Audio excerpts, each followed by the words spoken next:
Come on, hold your daughter and look at her face.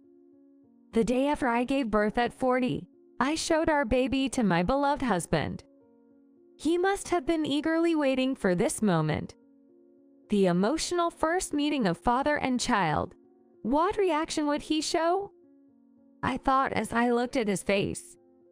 3 seconds after he smiled and peered at our daughter, he suddenly turned pale and froze. I had thought he would be overjoyed, with a bright face and tearful eyes. Puzzled, I asked him, "What's up? Something wrong?" No, nothing. Who could have predicted the tumultuous events that would follow? My name is Karen Carpenter. I'm a 40-year-old working mom with a full-time job. After graduating from college, I landed a job at my first-choice company. Since then, I've been dedicated to my career. In my 20s, I was in a long-term relationship, but it ended after I discovered his infidelity. After that, I threw myself even more into my work and was the first among my peers to get promoted. By the time I was around 30, all my friends were getting married and having kids. I felt like an outsider, congratulating them somewhat distantly. Since then, I've resigned myself to the idea that marriage and children were not in the cards for me. I've been single ever since. After being promoted to department manager at 37, work became even busy, leaving no room for romance. During this time, a younger colleague I was fond of, Tyler Perry, said to me, "Karen, I know you're busy with work, but maybe it's time to think about your own happiness." Tyler was about 35 then. He already had a family and was known in the company as a dedicated dad. I envy you, Tyler, for having a lovely family, but at my age, love isn't exactly easy to come by. Then Tyler, with a serious look, said, "Karen, why don't you meet someone I know? He's a senior from college, a really nice guy, and he's single. I just have a feeling you two would hit it off." "What? You don't have to go through all that trouble for me." "No, I'm not just being nice. I just thought you and he might get along. If you're up for it, maybe the three of us could go out for drinks sometime."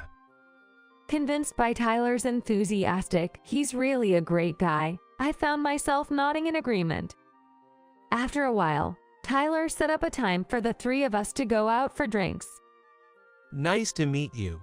I'm John Carpenter. The man who appeared was soft-spoken and seemed kind. We introduced ourselves and started drinking together. The conversation went better than expected. Tyler and John were in the same tennis club in college and seemed to be close.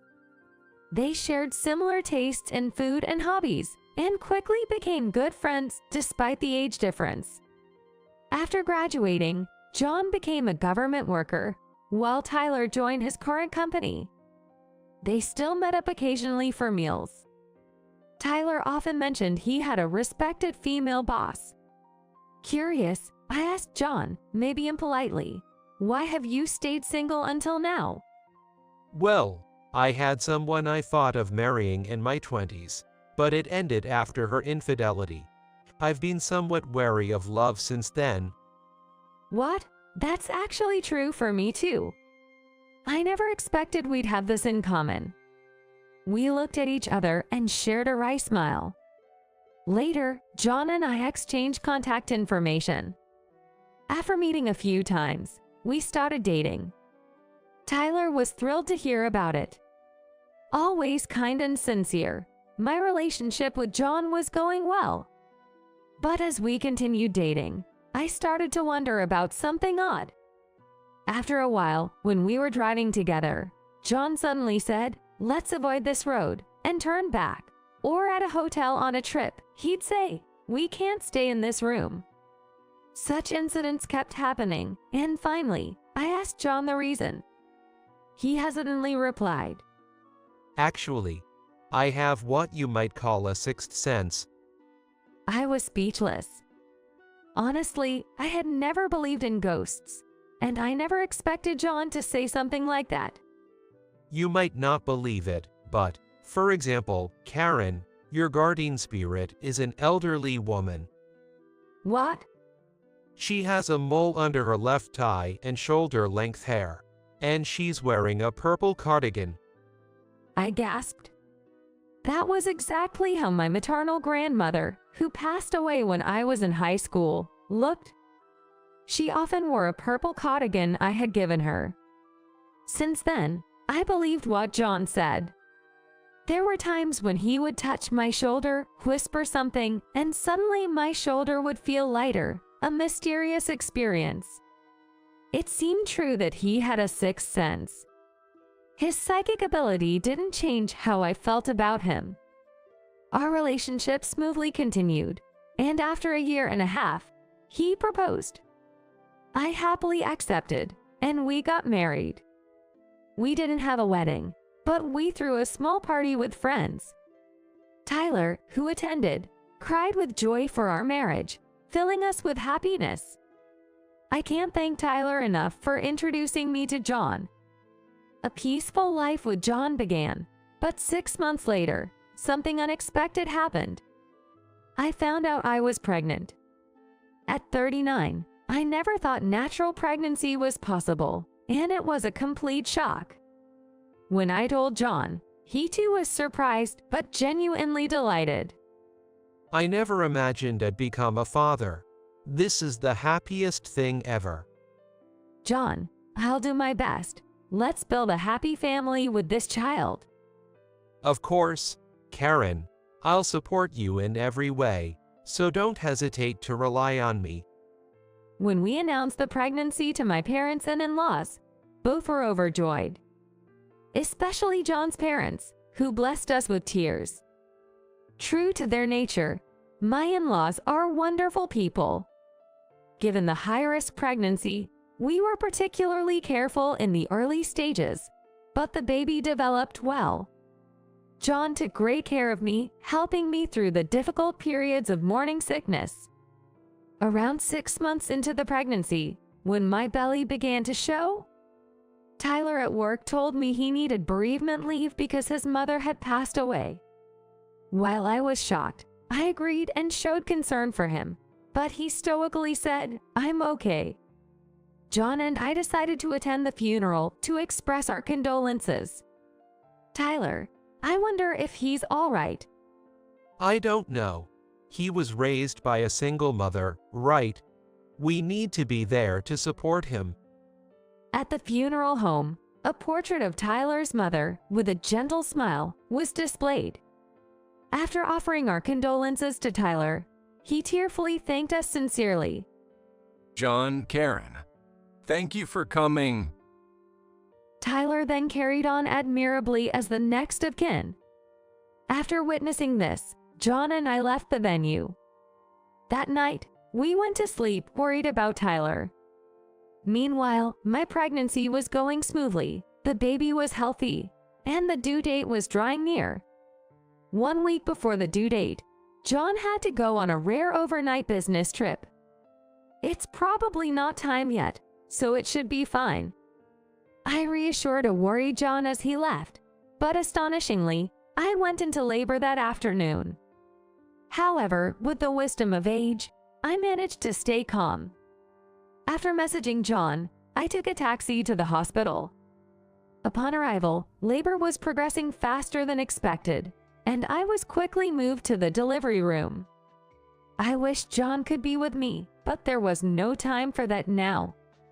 I focused on giving birth, enduring the intense pain. Finally, our baby was born safely.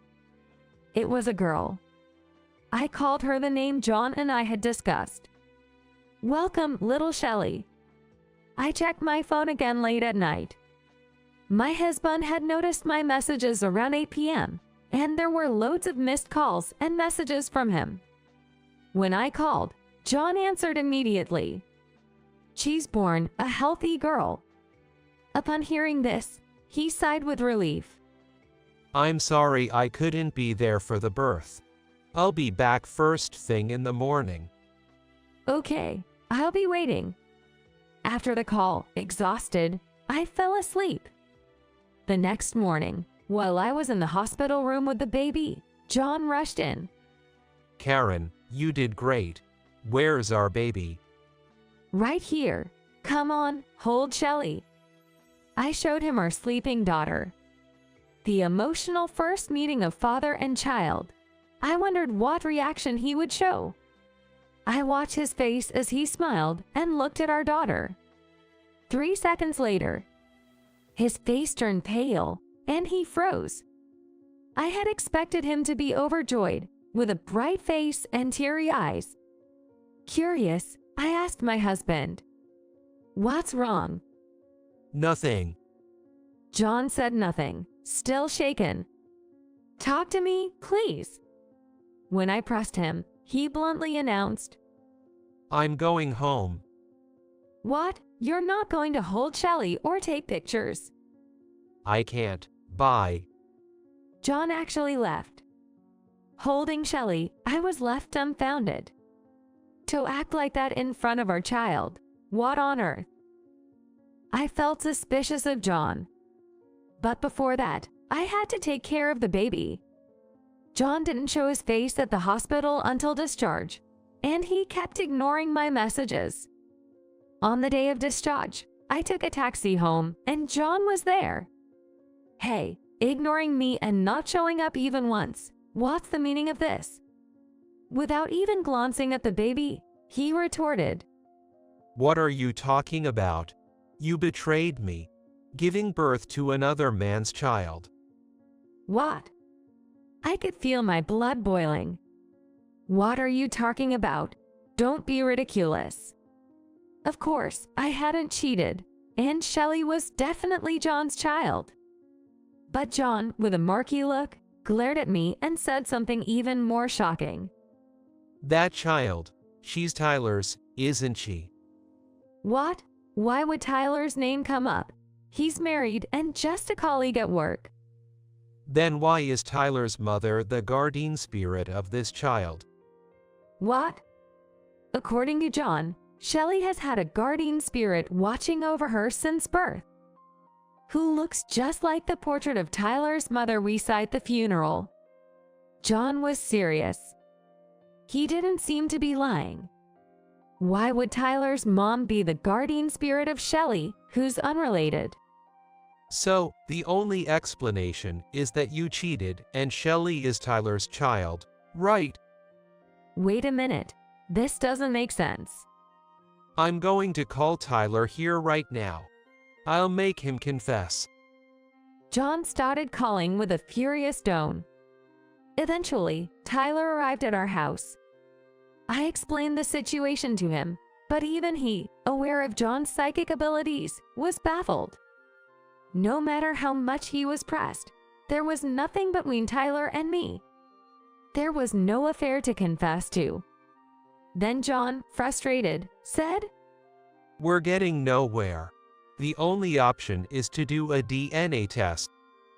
If that's what it takes for you to be convinced, John, I'll cooperate. Thus, Tyler provided a sample, and a paternity test with Shelly was arranged. With scientific proof from the DNA test, I thought he would be convinced. So I agreed to it. However, I requested not only a paternity test between Tyler and Shelly, but also between John and Shelly. For the 3 weeks until the results came, John barely spoke to me and didn't try to touch Shelly. It was heartbreaking, but I endured, thinking it was just until the DNA results clarified everything.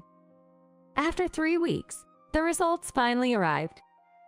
John, Tyler, and I checked them together. While John opened the envelope, all I hoped for was that he would see the results and feel reassured. But as John pulled out a sheet of paper, he turned red with anger and started yelling. See, our results show a biological relation between the baby and Tyler. What?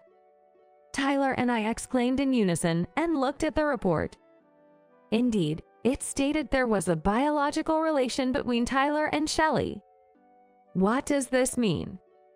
Shelly is supposed to be John's child. I was completely confused. It was no wonder I was perceived as a traitor. John, yelling at Tyler, was about to get violent. It was a total chaos. Then it hit me, and I pulled out another sheet of paper from the envelope. John, look at this. It was the DNA report between my husband and Shelley. The result was... What's this? Probability of parentage, 99.999%. John murmured softly. I said tearfully, yes, look closely. Tyler's result shows a biological relationship, but the matching rate is low. John, it's clearly proven here that you are Shelley's parent. What? The three of us compared the two reports. Clearly, Shelley was John's child. Yet, there was also a biological relationship with Tyler. What does this mean? Could it be that John and I are related? Tyler muttered, pale-faced. That made sense when you thought about it. John had his biological parents. Meanwhile, Tyler's only mother had just passed away. To unravel this mystery, we had no choice but to ask John's parents. We immediately went to my in-laws' house with Shelley. The sudden visit surprised my in-laws. When we explained everything, they welcomed us with serious faces.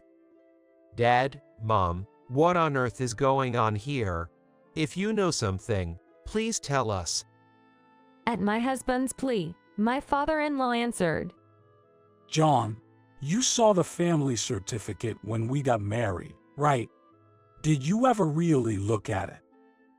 I was so caught up in the marriage, I didn't pay much attention. Then my mother-in-law, with a wry smile, quietly said, We thought we'd tell you when you noticed. John, you are adopted. What? Eventually, my in-laws began to explain. There was no doubt that John and Tyler were brothers. John's biological parents had divorced while pregnant with their second child, Tyler, when John was 2 years old. The details of the divorce and its reasons were unclear, but it seemed the biological father took John, while the biological mother took Tyler. Soon after the separation, the biological father died in a car accident. It seemed impossible to contact the biological mother. That's when my childless in-laws adopted John. They raised him as their own ever since. Can it be? That's unbelievable. To the shaken John and Tyler, my father-in-law said kindly, Your real mother must have always cared for John. That's why she's been protecting Shelley as a guardian spirit. Her love is genuine. Then my mother-in-law added, But John, we have loved you as our own child all the same. That's the truth. We're really sorry for keeping this silent. Dad, Mom. John started to cry, embracing his adoptive parents. Tyler and I watched, holding back our tears. John and Tyler, now known to be long-lost brothers, initially felt awkward but gradually became closer than before. John apologized repeatedly for doubting me, and he became very affectionate toward Shelley, so I decided to let bygones be bygones. Tyler also grew fond of his niece, and we started meeting as a family. Later, my husband said, The real parents for me are the ones who raised me, but I'm also grateful to my biological mother who's protecting Shelley. After all, she led me to my irreplaceable brother. We plan to visit Tyler's mother's grave soon. I want to thank her for bringing my husband, brother-in-law, and Shelley into my life. We want to continue living happily as a close-knit family.